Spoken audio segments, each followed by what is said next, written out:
حکمت کے گوہر رول رہے ہوں جیسے دربار دمشق میں وہ زینب کا خطاب منبر پہ علی بول رہے ہوں جیسے.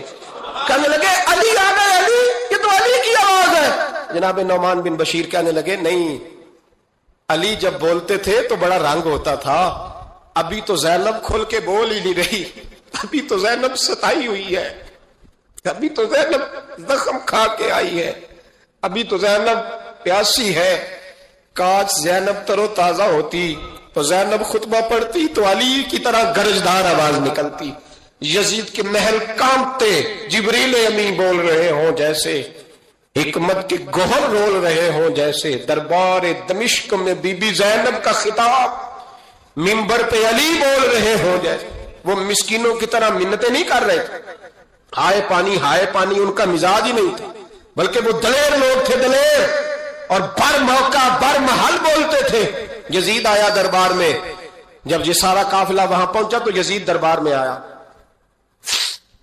اور جب وہ دربار میں آیا تو بادشاہوں کا طریقہ ہے، گاڑیاں، اب ہمارے بادشاہوں نے روٹر والی گاڑیاں رکھی ہوئی، وہ یوں چلتی ہیں، شور ہوتا ہے پیچھے. اس زمانے میں کہا جاتا تھا با دبا ملاحظہ ہوشیا، پیچھے ہٹ جاؤ، نعرے لگنے لگے. تو یزید کا ایک ناخلف بیٹا امام زین العابدین سے کہنے لگا تیرا باپ کہاں ہے؟ دیکھ یہ میرے باپ دادا کے نعرے، دیکھ میرے باپ کے نعرے، تیرے کدھر ہے؟ ابھی یہ بات شروع اس نے کی تھی کہ دمشق کی جامع مسجد میں زور کی اذان ہو گئی، اور جب مؤذن نے کہا نا اشہد ان محمد الرسول اللہ، تو امام زین العابدین اس کا ہاتھ پکڑ کے کہنے لگے یہ میرے نانا کے نعرے لگ رہے ہیں، اگر تیرا ہے تو بتا، یہ میرے نانا کے نعرے. اور فرمایا تیرے باپ کے 2-2.5 سال لگیں گے، میرے نانے کے قیامت کے بعد بھی لگیں گے، میرے نانے کے نعرے قیامت کے یہ لگتے رہیں گے، لگ رہے ہیں اور لگتے تھے اور لگتے رہیں گے. میرے بھائی یاد رکھو، دلیری، ہمت، پہلی بات ان سے پیار کرنا ہے، دوسرا ان کی ہمت، ان کا مقام دلیری کرنا ہے، ان کا کام ہمت کرنا ہے، ان کا کام ڈٹ جانا ہے. کمزوری دکھانا اہل بیت کا طریقہ ہوتی ہے. حضرت عباس کے بازوؤں میں درد ہوتی، جناب زینب پھر پریشان ہوتی ہیں کہ ہم تو اس بے حیائی کے خلاف لڑے اور امت ابھی یہ گند کر رہی ہے. جو چوکوں میں کھڑا ہوتا ہے نا عورتوں کو تاڑتا ہے، وہ یزید کے طریقے پہ عمل کرتا ہے. یہ دلائل ہے، آپ سوچ لیں، اندازہ کر لیں کہ ہم نے کس جماعت میں کھڑے ہونا ہے. اس لیے گند سارا نکالیں. امام حسین کا ایک پیغام آج اپنانا بڑا ضروری ہے. امام حسین نے سر سجدے میں کٹایا اور قرآن کی تلاوت نیزے کی نوک پہ بھی جاری رہی ہے. اس لیے آج کم از کم 10 نفل امام حسین کی سنت سمجھ کے ضرور پڑھیں گے انشاءاللہ. جنہوں نے روزہ رکھا ہے بڑا اچھا کیا ہے، چلو جو نہیں رکھ سکے پھر بھی نفلی ہے، کوئی فرق نہیں. کم از کم 3 دفعہ سورت یاسین کی تلاوت آج. حبار بن اسود اللہ کے رسول صلی اللہ علیہ وسلم کی سب سے بڑی صاحبزادی کا قاتل ہے. حضرت زینب رضی اللہ تعالی عنہ آ رہی تھی مکہ سے مدینہ کی طرف، اس نے نیزہ مارا، آپ گر گئیں. بطن اطہر میں اولاد تھی، بچہ ضائع ہو گیا، شدید بیمار رہنے کے بعد وصال کر گئیں. فتح مکہ کے بعد حبار بن اسود چہرے پہ نقاب ڈال کے آیا، باپ کلیجے پہ ہاتھ رکھ کے بتائے نا بیٹی پیاری کتنی ہوتی ہے. باپ ذرا کلیجے پہ ہاتھ رکھ کے بتائے کہ بیٹیاں جگر کا چین ہوتی ہیں، بیٹیاں سکون ہوتی ہیں، بیٹی باپ کو کتنی پیاری ہوتی ہے. بیٹی کا قاتل سامنے کھڑا ہو گیا، چہرے پہ نقاب ڈالا ہے، کہتا یا رسول اللہ صلی اللہ علیہ وسلم بہت بڑا دشمن بھی آ جائے تو آپ معاف کر دیتے ہیں. جاگ رہے ہیں آپ لوگ؟ فرمایا بہت بڑا دشمن بھی آ جائے تو معاف کر دیتے ہیں. حضور نے فرمایا حبار چہرے سے نقاب ہٹا، بیٹیاں بھولا نہیں کرتی، تو کلمہ پڑھ میں تجھے بھی معاف کرنے کو تیار. فرمایا ہٹا چہرے سے نقاب، کبھی بیٹیاں بھی کسی کو بھولی ہیں لیکن تو کلمہ پڑھ صحیح، میں تجھے بھی معاف کرنے کو تیار ہوں. اگر اتنا بڑا قاتل معاف ہو سکتا ہے تو چچا کیوں نہیں معاف ہو سکتا؟ تائے کو معافی کیوں نہیں مل سکتی؟ ماما جی کو معافی کیوں نہیں مل سکتی؟ سسر کے ساتھ سلوک کیوں نہیں ہو سکتا؟ آپ اپنے برادر نسبتی کے ساتھ محبت کیوں نہیں کر سکتے؟ کیوں ان ساری محبتوں کو فروغ دیا کیوں نہیں جا سکتا؟ اگر قاتل کے ساتھ، ظالم کے ساتھ صلح ہو سکتی ہے، اگر ابو جہل کا بیٹا اکرما کلمہ پڑھنے آئے اور میرے رسول منبر پہ کھڑے ہو کے استقبال فرمائیں، اور صحابہ کہیں یا رسول اللہ وہ تو کافر اور دشمن کا بیٹا ہے. فرمایا پہلے دشمن کا بیٹا تھا، آج تو مومن بن کے کلمہ پڑھنے آیا. وہ پہلے کی بات ہے، استقبال کیا جا رہا ہے. عزیز دوستو، تیسری بات یہ ہے کہ معاف کریں. اور چوتھی بات یہ ہے جب کوئی معافی مانگنے آ جائے نا پھر اس کو معاف بھی کر دیں. جڑے گا معاملہ تب بھی، معافی دیں بھی اور معاف جی. بڑا مشکل معاملہ ہے. لڑائی ہو گئی، جھگڑا ہو گیا. اچھا پہلے کئی دفعہ سلام لے لیتے ہیں، ہمارا ماحول بڑا جی، پہلے سلام دعا ہو جاتی ہے، لیکن بیٹے کی شادی کا کارڈ بھیج دیا تو کارڈ واپس کر دیا. میں نے منگنی تو نہیں سدیا تو میں نہیں آؤں گا. واہ جی واہ. بھائی منگنی پہ آپ کا آنا کوئی ضروری تھوڑا تھا، جب گھر والے کا دل کرے بلائے. پھر وہ ساری برادری کو لے کے دروازے پہ گیا، پر پھوپھی کہتی ہے میں آتی نہیں. ماما جی کہتے ہیں تو جو مرضی کر لے، یہی تو موقع آیا ہے. حدیث سناؤں، اتنے سخت لفظ، اتنے سخت، رحمت للعالمین رسول اتنے ناراض نظر آتے ہیں. حضور نے فرمایا، ترغیب و ترہیب میں حافظ منذری رحمت اللہ علیہ حدیث لائے. رسول رحمت صلی اللہ علیہ وسلم نے فرمایا جس سے اس کا بھائی معافی مانگنے آیا اور اس نے معاف نہ کیا، جس سے اس کا عزیز، اس کا دوست، اس کا رشتہ دار، اس کا مومن بھائی معافی مانگنے آیا اور اس نے معاف نہ کیا، فرمایا اگر معاف نہیں نہ کرنا تو میرے حوض کوثر پہ نہ آئے، میں جام نہیں پلاؤں گا. حوض کوثر پہ بالکل نہ آئے، مجھ سے جام کا مطالبہ نہ کرے. سخت گرمی کے ماحول میں میں نہیں جام پلاتا. اگر مجھ سے جام لینا ہے میرے ہاتھوں سے تو جب بھی کوئی معافی مانگنے آئے فوراً معاف کر دیا کرو. جب بھی کوئی، اور معافی بندے کے لیے نہیں دینی، اللہ کی رضا کے لیے دینی ہے. بندے میں تو کوتاہیاں موجود رہیں گی، بندے میں تو غلطیاں موجود رہیں گی. آج اختلافات ہیں رشتہ داروں میں، اتنے اختلافات کے سال فوتگی ہو گئی. ایک شخص فوت ہو گیا جو کسی کا نانا ہے، کسی کا کسی کا نانا لگتا ہے، کسی کا دادا لگتا ہے، کسی کا ماما لگتا ہے، کسی کا چچا لگتا ہے، کسی کا پھپھا لگتا ہے، لیکن لڑائیاں ہی بڑی ہیں. بیچارہ فوت بھی ہو گیا، انتقال ہی کر گیا. اب بھی جناب آتے ہیں تو سیدھے جنازہ گاہ، اس کے لیے نہیں، لوگوں کو دکھانے کے لیے. جنازہ گاہ آئے، جنازہ پڑا اور لوٹ گئے. بھئی اتنی نفرت کے مرنے والا ماری گیا ہے اور ہم ابھی تک درگزر کرنے کو تیار نہیں. میرے رسول کریم صلی اللہ تعالی وسلم نے فرمایا اگر تو چاہتا ہے کہ تیری عمر بھی زیادہ ہو اور تیرا رزق بھی زیادہ ہو تو اپنے رشتہ داروں سے اچھا سلوک کر، اللہ دونوں چیزوں میں برکتیں پیدا فرما دے گا. کن سے اچھا سلوک کر؟ جی یہ نہیں فرمایا وہ بھی جواب میں اچھا ہی کریں تو تب ہے. سب سے افضل صدقہ کون سا ہے؟ غریب کو دینا، مسکین کو دینا، یتیم کو دینا، مدرسے کو دینا، مسجد کو دینا، سب سے افضل صدقہ. اچھا یہ حدیث آپ نے پتا کیا کرنا جو میں سنانے لگا ہوں، یہ گھر جانا ہے، اس کو لکھ لینا ہے اور اس کو نہ پڑھنا ہے کبھی کبھی کھول کے کہ یہ کیا جملے ہیں حضور سید عالم کے، محبوب پاک کے. یہ کیسے عجیب حضور نے فکرے اور کس انداز میں سمجھا دیا، کتنی خیر انڈیل دی اپنے غلاموں کے دلوں میں. حضور نے فرمایا غلاموں پتہ ہے سب سے افضل صدقہ کون سا ہے؟ ایک صحابی کہنے لگے حضور یتیم کو دینا. فرمایا نہیں. سب سے افضل صدقہ کون سا ہے؟ یا رسول اللہ مسکین کو دینا. فرمایا نہیں. سب سے افضل صدقہ حضور مسافر کو دینا. فرمایا نہیں. سب سے افضل صدقہ یا رسول اللہ مجاہدین اسلام کو دینا. فرمایا نہیں. حضور پھر بڑی قابل غور حدیث، جاگیے گا، ذرا آنکھ کھولیے گا، ذرا ٹیک چھوڑیے گا، ذرا عجیب انداز دیکھیے گا میرے بھئی حدیث میں فکریں کیسے بیان فرمائے. رسول پاک نے فرمایا تیرا رشتہ دار ہو، سب سے افضل صدقہ کیا ہے؟ تیرا، بولیے یار، تیرا رشتہ دار ہو اور غریب ہو، حقدار ہو. اور اگلے لفظ بڑے عجیب ہیں، تیرا رشتہ دار ہو، غریب ہو اور تجھ سے ناراض ہو. کیسی بات ہے؟ فرمایا تیرا رشتہ دار ہو، غریب ہو اور تجھ سے ناراض ہو. فرمایا کسی بھی طریقے اس کے گھر صدقہ پہنچا دے، سب سے افضل صدقہ کرنے کا ثواب لکھا جائے گا.